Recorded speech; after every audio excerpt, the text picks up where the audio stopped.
I'm Dr. Paul Cohen. I'm a dermatologist. I've been practicing dermatology for 22 years. One of the many conditions I treat is hyperhidrosis, or excess sweating. We know that about 3% of the population suffers from hyperhidrosis. That means about 1.2 million Canadians are suffering with this very treatable condition.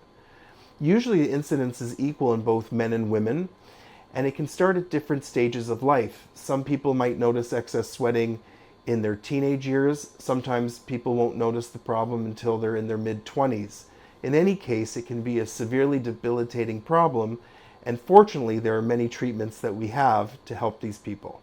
Of note, about 75% of people who suffer from hyperhidrosis don't get treatment for the condition. Sometimes they don't have access to a dermatologist, and sometimes patients are embarrassed to talk about this problem with their physician.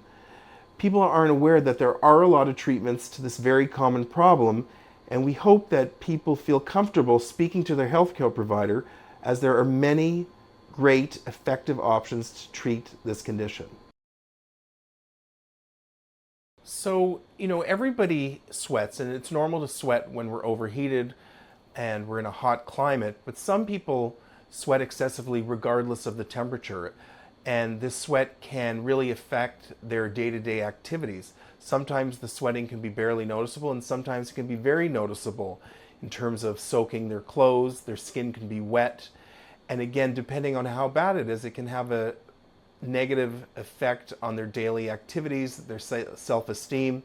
So for example, people who might be embarrassed to shake a hand because the hand feels wet, people who would be embarrassed to raise their hand in a classroom because they have excessive sweating under their armpit, people who need to change their clothes regularly during the day because their clothes are soaked with sweat, people who are embarrassed to speak publicly because they're sweating excessively.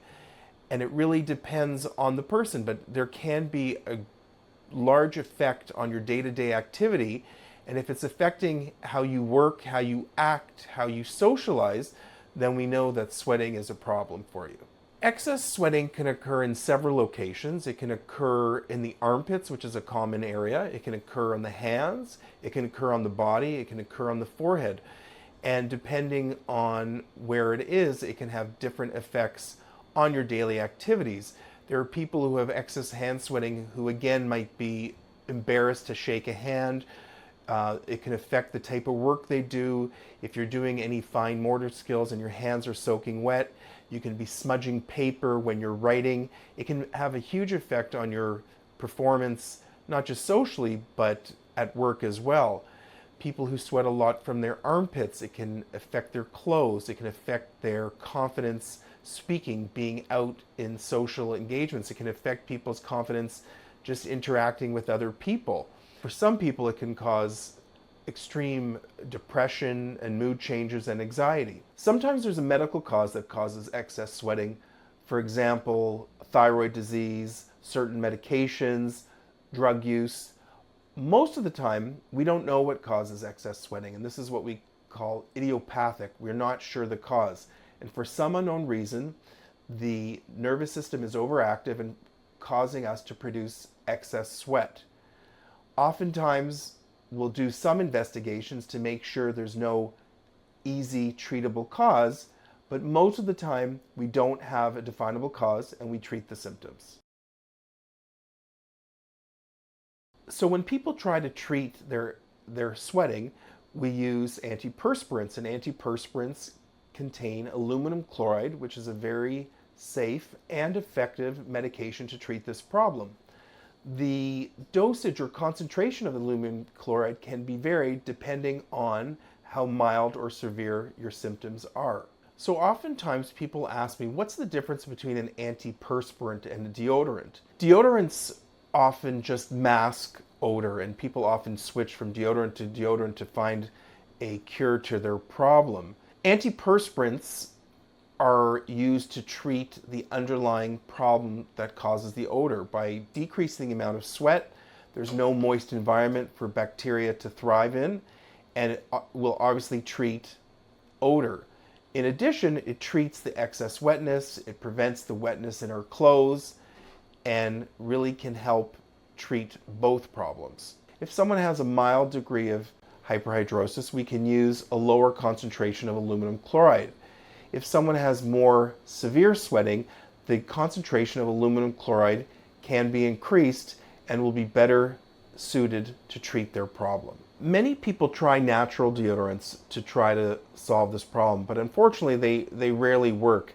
Natural deodorants don't have aluminum chloride, which we know is the effective ingredient to stop sweating. It's also important that whatever deodorant and or antiperspirant you choose to use, you need to be consistent. If you're not consistent, you will not get long-lasting results. Some people have sensitive skin that gets red easily, can get irritated by certain medications, or even get itchy. Sometimes this sensation can last for 15 minutes, 20 minutes, or it can last for a couple days. Drysol comes in several strengths, which is great to address your skin sensitivity needs.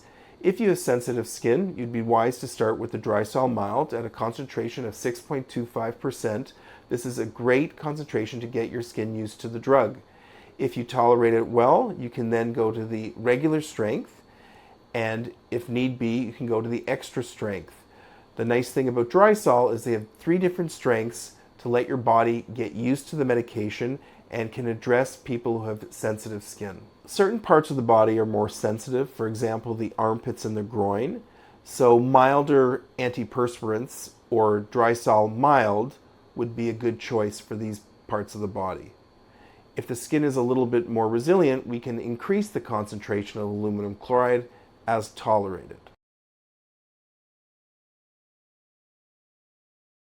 Many patients have expressed concern about the safety of aluminum-containing products. The Canadian Cancer Society, the Alzheimer's Society, and the NIH have all concluded that there is no good scientific evidence that aluminum used topically is harmful to your health. What we do know is that aluminum chloride blocks the sweat glands. This effect is reversible. So if you use this compound either long-term or short-term, you're not going to absorb any to any significant amount. Its effect is reversible, and there's no evidence that the aluminum accumulates in your body. There is no evidence that the aluminum is harmful to your health. It's important that people understand this because this is the most efficacious way to stop this problem. For those of you that have problems with sweating, it's important that you realize that there are many safe and effective treatments available. Don't be afraid to talk to your healthcare provider about this problem. It's something that we can treat. We have safe, efficacious medications, and there's no reason for you to suffer any longer. So depending on your level of sweating problem, there are lots of options for you to choose from. If you have mild sweating issues, you can go to the pharmacy and pick up a topical product like Drysol. If your sweating isn't well controlled by products like this, it's important that you speak to your dermatologist or healthcare provider about other options.